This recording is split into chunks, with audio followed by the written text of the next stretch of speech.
আসসালামু আলাইকুম সম্মানিত দর্শক। মরিচের বাজার দর কিন্তু সব জায়গাতেই প্রায় 10,000, 12,000, কখনো 13,000 এরকম কিন্তু বাজার দর সব জায়গাতেই। কিন্তু কথা হচ্ছে হলো যে মরিচের বাজার দর তো ভালো, কিন্তু মরিচের ফলন নেই কেন? তো আজকে আপনাদেরকে জানাবো যে মরিচ গাছের ফুল কি কারণে ঝরে যায়, এবং মরিচ গাছের ফুল এবং ফল যদি ঝরে যায় এটার জন্য আমরা কোন ধরনের ঔষধ আমাদের মরিচ গাছে আমরা স্প্রে করব। তো প্রথমে আপনাদেরকে জানাবো যে মরিচের ফুল এবং ফলগুলো কেন ঝরে যায়। তো আপনারা তো লক্ষ্য করবেন এখন কিন্তু তাপমাত্রাটা অনেক বেশি হয়ে থাকে, আবার ঘন ঘন বৃষ্টি হচ্ছে, বন্যা হচ্ছে। তো এই বৈরী আবহাওয়ার মধ্যেও কিন্তু আমাদের গাছগুলোকে যদি সুস্থ রাখতে পারি সেক্ষেত্রে কিন্তু এবছর মরিচ চাষ থেকে লস যাওয়ার সম্ভাবনাটা খুবই কম। সম্মানিত দর্শক, মরিচের ফুল কেন ঝরে যায় সর্বপ্রথম এটাই কিন্তু আপনাদেরকে জানাবো। কারণ হচ্ছিল যে আপনারা যদি রোগটা নির্ণয় না করতে পারেন সেক্ষেত্রে কিন্তু কখনোই আপনারা কাঙ্ক্ষিত ফলন আপনাদের মরিচ গাছ থেকে আপনারা পাবেন না। তো এই কারণে আপনাদেরকে আগে রোগটা নির্ণয় করতে হবে। তো মরিচ গাছের ফুল এবং ফল ঝরে যাওয়ার বেশ কয়েকটি কারণ আছে।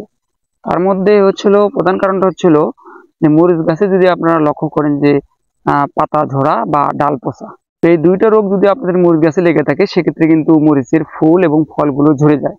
তো আপনারা তো জানেন যখন দেখবেন যে আপনাদের মরিচ গাছের পাতাগুলো হলুদ হয়ে ঝরে যাচ্ছে, তো এমন তো অবস্থা দেখবেন যে ফুলগুলো এই পাতার মতোই ঝরে যাচ্ছে হলুদ হয়ে। আবার দেখা যায় যে যখন কাণ্ড পচা বা ডাল পচা লাগে সেক্ষেত্রে কিন্তু ডালগুলো যেহেতু আমাদের কাটিং করে দিতে হয়, এ কারণে কিন্তু ফলনের বিশাল একটা ঘাটতি হয়।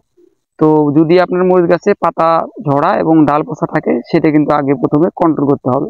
তো পাতা ঝরা বা ডাল পচার আমাদের চ্যানেলে কিন্তু ভিডিও আছে, আপনারা চাইলে কিন্তু সেগুলো দেখে আপনারা কিন্তু আমাদের মরিচ গাছে স্প্রে করতে পারবেন। তো এবার আপনাদেরকে জানাবো যে গাছগুলো আপনার ডাল পচা বা পাতা ঝরাও নেই, তাহলে আমাদের ফুলগুলো কেন ঝরে যাচ্ছে। আপনারা অনেক সময় লক্ষ্য করবেন যে আপনাদের যেগুলো ফুল আছে সেগুলো ফুলগুলো কিন্তু আপনার হলুদ হয়ে যায়।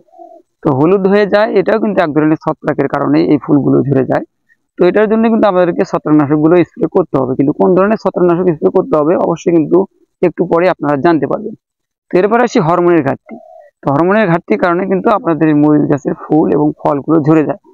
যেহেতু এটা আপনার দীর্ঘমেয়াদী ফসল সেক্ষেত্রে কিন্তু এটা এই মরিচ গাছে কিন্তু নিয়ম করে একটু হরমোন স্প্রে করতে হবে, অথবা অনুখাদ্য যেগুলো আছে যেরকম দস্তা, বোরন, এগুলো কিন্তু আপনাদেরকে দিতে হবে। তো আপনার কিন্তু পচনের জন্য ফুলগুলো ঝরে যেতে পারে, হরমোনের ঘাটতির কারণে ফুলগুলো ঝরে যেতে পারে।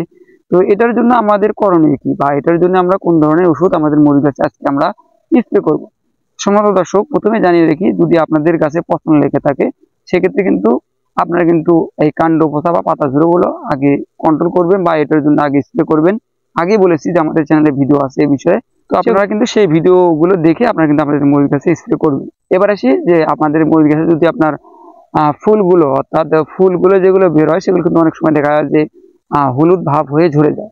তো এটার যদি আমাদের করণীয় কি, তো হলুদ হয়ে যদি ঝরে যায় বা ফুলগুলো যদি পচনের ভাব দেখা দেয় সেক্ষেত্রে কিন্তু আপনারা পোটেন নামে একটা ওষুধ পাওয়া যায়। এখন ভিডিওর সামনে যে ওষুধটা দেখতে পাচ্ছেন এটার নাম কিন্তু পোটেন স্কোয়ার কোম্পানি একটি ওষুধ।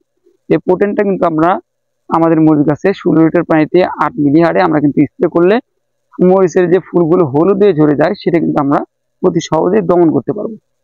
এবার আসি যে আমাদের মরিচ গাছে ফুল ফলের সংখ্যা কম। অনেক সময় দেখা যায় যে শুধু গাছ ভালো আছে কিন্তু ফুল ফলের সংখ্যা কিন্তু কম হয়ে থাকে। তো ফুল ফলের সংখ্যা যদি কম হয়ে থাকে সেক্ষেত্রে কিন্তু আমরা বুস্টার 2 যে হরমোনটা পাওয়া যায় এটা কিন্তু আমরা স্প্রে করতে পারবো।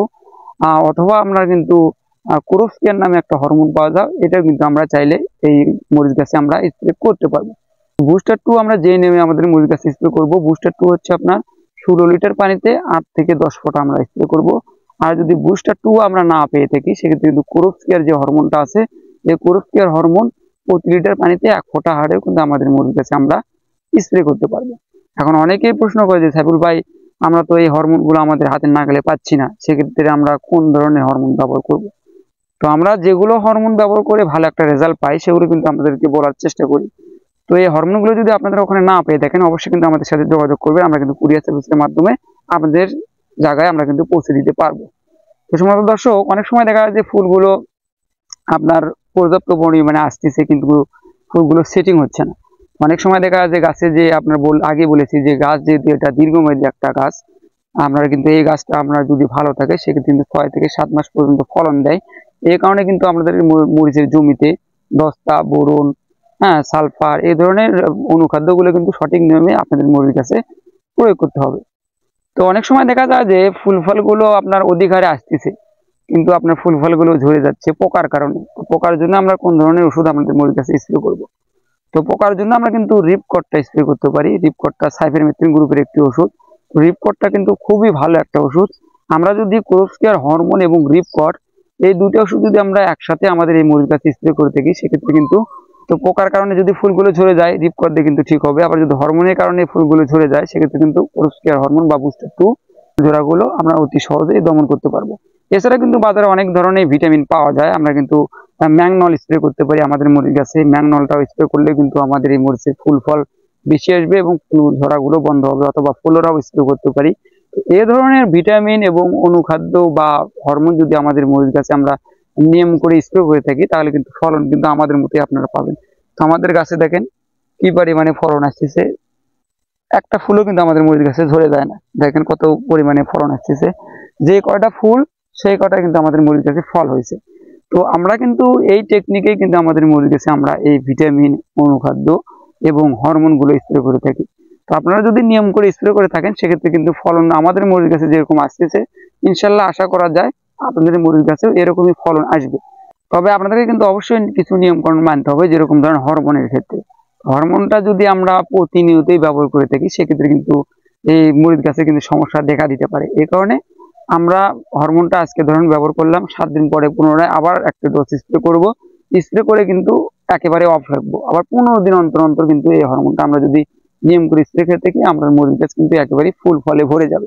সম্মানিত দর্শক, আপনারা যারা হতাশায় আছেন যে মরিচের দাম বেশি কিন্তু মরিচের ফলন আনতে পারতেছি না, আশা করা যায় যে ভিডিওতে যে ওষুধের কথাগুলো বললাম, এই ওষুধগুলো যদি আপনারা একটু নিয়ম করে স্প্রে করে থাকেন, আশা করা যায় আপনাদের মরিচ গাছে পর্যাপ্ত পরিমাণে ফুল এবং ফল আসে ভরে যাবে। তো আজকের ভিডিওটি এই পর্যন্তই। যদি আমাদের এই ভিডিওটি ভালো লেগে থাকে, অবশ্যই আমাদের চ্যানেলটি সাবস্ক্রাইব করে আমাদের পাশেই থাকবে। ধন্যবাদ।